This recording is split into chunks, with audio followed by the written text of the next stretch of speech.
Hi there, Kevin Furman here with another part of the series of the Star Wars Clone Wars Wisdom series. So very quickly, Clone Wars was a animated series that my kids and I used to watch together, and they put up some wisdom statements before each episode. So I thought it'd be fun to take each one and kind of see what I think about it. Is it wisdom? Is it just advice? Is it worthwhile looking into? Is it helpful? Does it help us make a better life for ourselves? So this is episode 4. We're actually just early on in the series. Episode 4 is the statement made is a plan is only as good as those who see it through. And maybe that's just too simplistic to even bother with for some people. And I wouldn't disagree. Yeah, if you don't have people to see a plan through, the plan's no good, right? People have to get it done to make the plan worthwhile. So, on its face value, and I usually start there, like, okay, of course, right? So if you have competent people that you've said, okay, I'm entrusting you with the plan, whatever the plan is, right? And they're competent at what you're asking them to do, it's probably going to happen, and it's going to be seen through the way that you envisioned it, so to speak. If you ask people that aren't qualified, it's probably not going to go as well. Again, that's pretty self-evident. It's kind of silly to even say it, but in this series, I try to take a little bit different stance, or just pick it apart, and maybe if there's something to gain out of it, it's that if we analyze something, even to the point of word by word, sometimes we can gain some more insight into some other areas of our lives, or maybe a deeper meaning in what's really going on here. So let's just kind of do that. So a plan, right? So you have a plan, and the thing about a plan is, generally speaking, most people would agree that plans change. You have a goal in mind. You say, I'm going to get here, right? And then you set up a plan. You say, all right, here's how we're going to get there. That's the plan, right? Okay. Usually, that needs to be updated as things go, right? You need a plan B, a plan C, plan D, plan G. Who knows? Who knows how many plans, right? There might be 20,000 roadblocks if it's a huge project that you haven't even seen yet that you're going to have to navigate through. And so those that are good at navigating those changes are going to see that plan through more often, because they are willing to, just, okay, here's the plan. All right, we got to figure out a way to make it work, right? And that's part of this, as good as those who see it through, right? So if they're good at navigating change, then the plan has a better chance. If they're good at just muscling through, right? We're just going to plow through no matter what, it has a better chance, right? I don't think there's one way to go about that. I don't think there's a right and wrong about that. Although I think what I really shoot for is an optimal sense of, hey, let's work on this together. Let's work as a team. Anybody got any best practices we can follow on this part? All right, who's got an idea for this part? Instead of it being like, well, this is the plan, we have to follow the plan, as though it's, in ink, we cannot change, or it's been pounded into concrete somehow, right?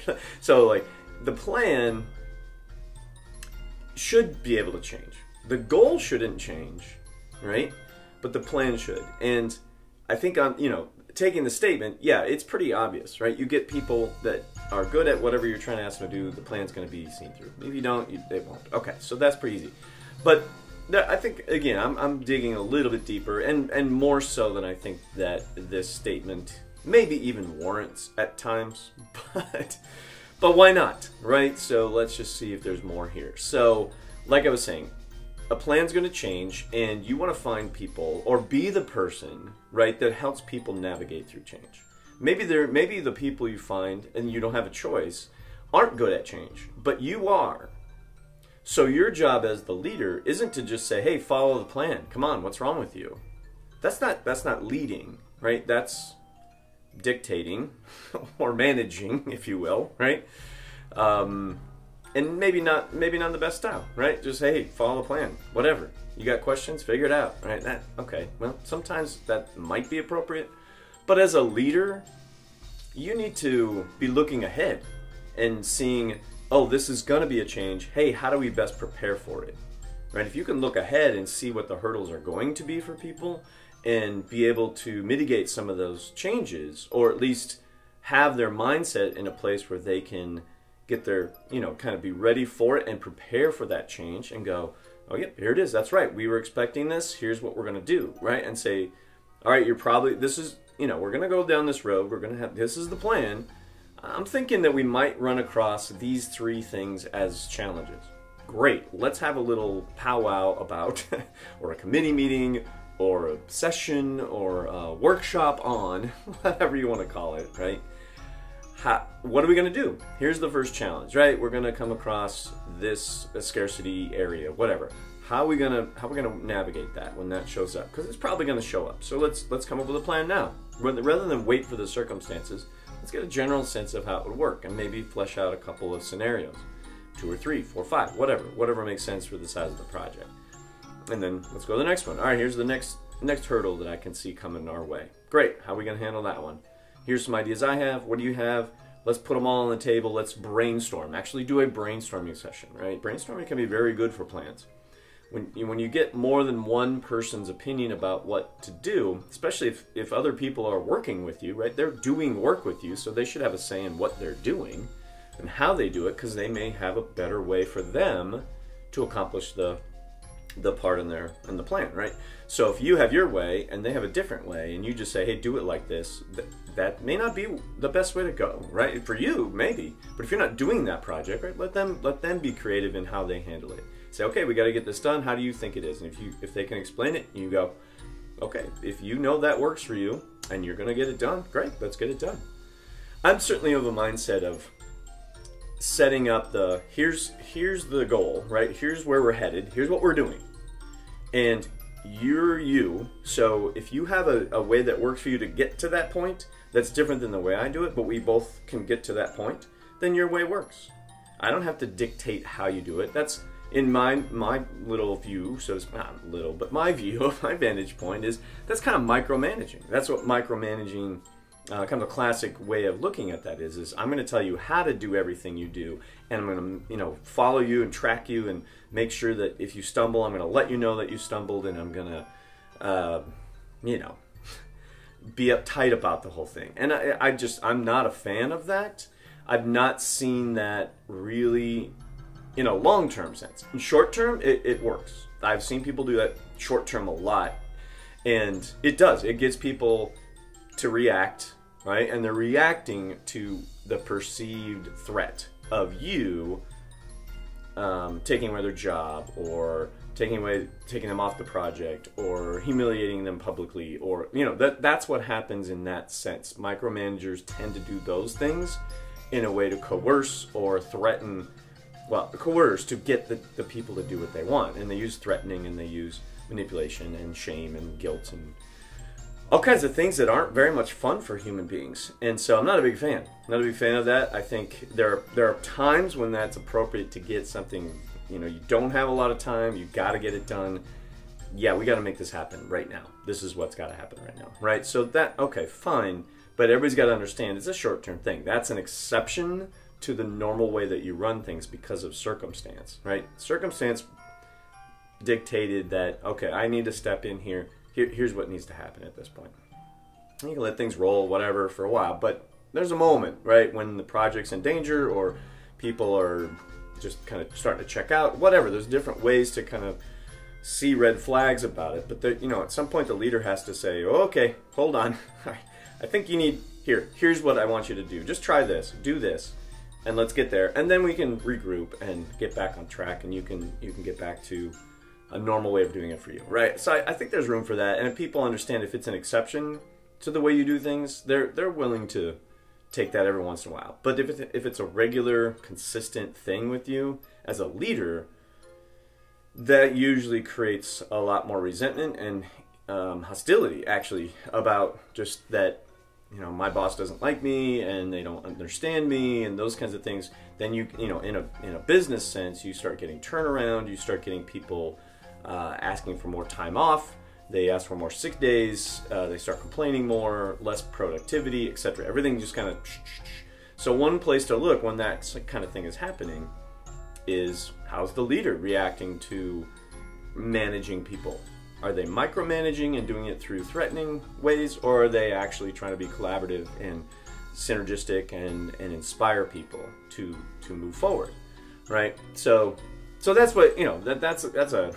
It's kind of a tangential thing, and, you know, kind of went down a side road here a little bit, but it's really about the plan, right? So it's still all about the plan. So I don't think that the other part that I wanted to bring up is, I don't think it's not saying this, but it's sort of like the plan is only as good as people see it through. Well, it's not like the plan just gets thrown at people and say, okay, go do it, with no direction, right? And well, with some direction, but without a leader doing those things, looking up front, looking for the challenges, whatever. If no one's leading that plan, that's also not going to be a good thing, right? Now, that could be included as part of the people, those that see it through, like those.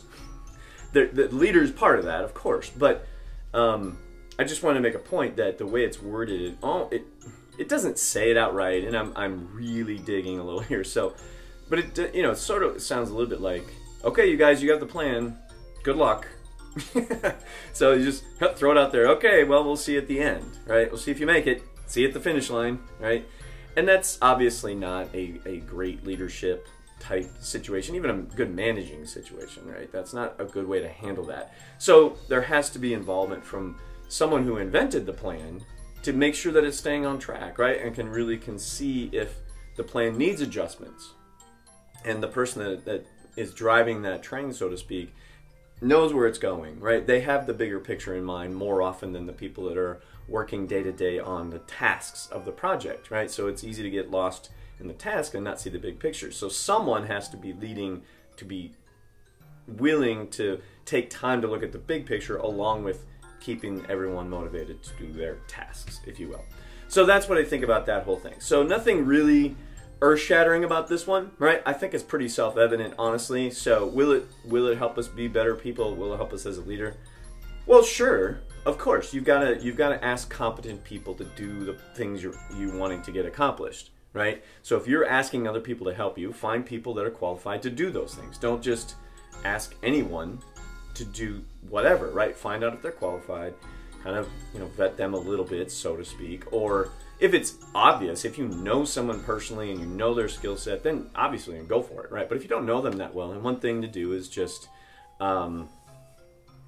ask, here's what I'm looking for. Is that something you're interested in?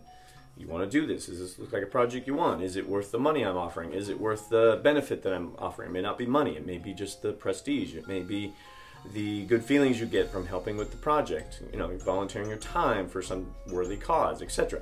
So there's lots of payoffs that people can get for being part of your plan and part of your project. It doesn't have to be monetary things all the time, but it can be, right? It applies to all of those. So any benefit, it still applies. So as a leader, you got to find competent people. So find the best competent people you can, and then as the leader, you say, okay, here are the challenges. Let's make a plan and let's work together on this, right? So I think the whole idea of teamwork is the leader has to not just mean I have a bunch of people following me. That's my team. A team is, hey, let's work together to find ways that we can be best, use best practices from everybody, right? So we can get the best ideas. We can put up the best solutions to challenges as a group, maybe more easily than one person knowing everything and just telling everyone what to do. Right, so I think that first scenario rather than the second is a little bit more helpful in the whole big picture. As a general rule, of course, right? All right, so there you go. That's what I think, and so I think it's a yes, right? It helps. I don't think it's earth-shattering, but it's a helpful statement. So keep in mind. And there you have it, Clone Wars, episode 4. So plan is only as good as those who see it through, and I give it a mild thumb up. All right, see you next time.